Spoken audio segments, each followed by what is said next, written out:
Welcome to New Possibilities. I speak truth to power without fear. So earlier today, I saw Tariq Nasheed's video where he basically obliterated Cynthia G. I mean, this guy ethered the hell out of her. He basically went all the way off on her, but he wasn't like mean. He wasn't yelling or screaming or anything like that. He was just going in with a whole bunch of jokes, and he was funny as hell. I mean, this guy is hilarious, man. I mean, his calling is to be a comedian. I think he's a better comedian than he is a fake pro-black. He's a better comedian than he is a wannabe pimp. So that's his calling. He was hilarious in his roast of her. And I just want to just provide some basic information about some of the things that he said. And then I'm going to provide my response to him and share my thoughts about this whole situation. So he went on to talk about how she has no edges. He was talking about how that's not a weave. This woman wears a wig. He talks about how she has no hair. He talks about how she looks like she has cancer and she's going through chemotherapy and all that kind of stuff. Really foul. I mean, that was really foul, man, to joke about that kind of stuff. And then he goes on to call her a prehistoric hood rat. He calls her a disgruntled bedwench. And the reason why he calls her a bedwench is because he played like a little clip of her talking about how the only time she interacts with a white guy is if there's some money involved, suggesting that she has some kind of relationship with white men. So he says that, and then he also goes on to comment about her modeling, like she has done modeling and lingerie and this and that. He goes on to describe her as not having any ass. And then he concludes his roast by performing some kind of mock prayer. And this is the man who's supposed to be an ordained minister, playing with God. I mean, how much more blasphemous can somebody be, like telling some joking type of prayer, playing with religion? But this is an ordained minister we're talking about. So he goes on to pray for her edges. He goes on to rebuke the man-hating spirit within her. I mean, this guy had me cracking up, man. He's hilarious. So I just want to provide my brief little response to this whole thing. And I just started to watch Cynthia G's response. I watched a few minutes of that. I'm sure I don't really even need to watch much more than that. But here's my critique, man. First of all, I think it's foul to joke about cancer and chemotherapy. I think that he crossed the bounds by doing that. I think that's foul. Right now, obviously, Cynthia G is saying she doesn't have any of that stuff, and she said everything he said was lies. But still, nonetheless, that is, very disrespectful and very out of order for somebody to joke about cancer and chemotherapy. So that's the first thing. The second thing is this, man. As funny as Tariq Nasheed is, I think that he should be more mature in his responses instead of so juvenile and buffoonish. I mean, this woman raised some serious points about him and interracial dating. So instead of responding with substance, this guy responds with jokes and goofiness. And this is to be expected. This is what this man regularly does. We saw how he dealt with Umar Johnson. We see how he deals with so many other people, roasting people, disrespecting people. Like when people call into his program, he's all disrespectful and, clowns them if they say something he doesn't really like. So that's my main criticism with him, man. Instead of coming with substance, this man came with jokes. And this is to be expected again. I mean, this guy is not a great debater. We saw him debate against that guy, Jared, whatever his name is, that white supremacist. And that guy was clowning him, man. He was mopping the floor with Tariq Nasheed because Tariq Nasheed is not equipped to debate these people intellectually. And I don't think that he will win a debate against Cynthia G because he doesn't come with actual facts and information. He comes with jokes and goofiness. So that's one thing. And then, I think that there are a couple of issues that need to be addressed. Like, some of the questions that have been raised about Tariq Nasheed saying these things about how white women are better mothers, him, drooling over these white women in Brazil, for instance, him talking about having sex with some white woman.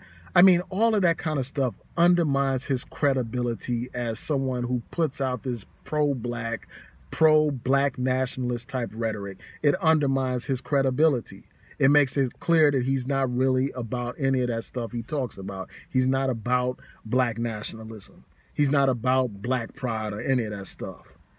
It's just another means for this man to make money. I mean, this is a guy who goes from hustle to hustle making money. You know, first he did the Mac lessons hustle. You know, he had this fake gangster rap hustle. You know, now he's doing this R&B hustle.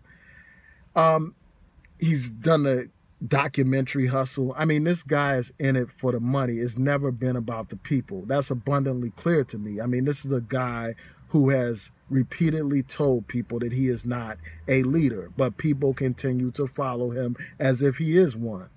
So I think all that stuff undermines his credibility. And despite him having his own skeletons in his own closet, him having his own issues with dealing with interracial relationships, this man has the audacity to criticize black women and call black women bed wenches. And he has the audacity to call Cynthia G a bed wench when he is on record talking about white women being better mothers. He's on record drooling over these white women.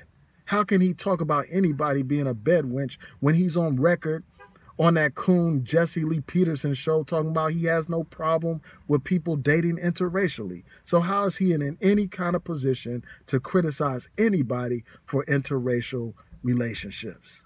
How is he in any position to call anybody a bed wench?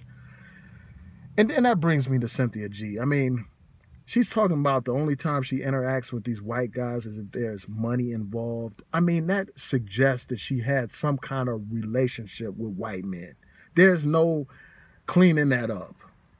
There's no explaining that away. What does she mean by interactions with these white men and money being involved? Is she talking about being an escort? Is she talking about prostitution? Is she talking about hustling these white men out of their money? What is she talking about? And that's not a good look for someone who spends 50% of their time on YouTube talking about interracial relationships. That is the bulk of her content. Complaining about black men dating out, complaining about swirlers and this and that. But yet she's on record talking about anytime she interacts with these white guys, there's money involved. What does that mean? You know, despite all this anti-white rhetoric, this woman is in these photographs with all these white people, these so-called cockadevils, these so-called evil albinoids. She's taking pictures with these people. She's hugged up with these people. So in my mind, man, both of these people are fake as hell, man. You know, both of them are not really about that life. I mean, you got this guy, Tariq Nasheed, who constantly talks about being on code when he's constantly off code, constantly beefing with this one and that one. I mean, it's just insane, man. It's insane that these are people that are held in high esteem. These are people that are supposed to be some black leaders in our community. If these are our leaders, then we're lost people. We're in bad shape, for real. I mean, if we have these imposters as our leaders, we're in bad shape, very bad shape. And I have to touch on this hair issue. You know, this hair issue constantly comes up when it comes to Cynthia G. And I'll just say a couple of things. First of all, I don't have any problem with somebody wearing a wig or somebody wearing extensions or something like that. My problem is when somebody is constantly lecturing people about black pride, when people are constantly lecturing people about the problem of low self-esteem in the black community and black self-hatred and this and that, but yet they are wearing hair that resembles European hair. They are literally wearing Asian hair. There is a contradiction between the message and the image, an undeniable contradiction. I mean, it's one thing for someone to get a wig. Why not have a wig that resembles your natural African hair? Why not have extensions or weave that resembles African hair if you are one of these proponents for black separatism and black empowerment and black pride and this and that, but you can't separate psychologically from this European culture, from these European standards of beauty?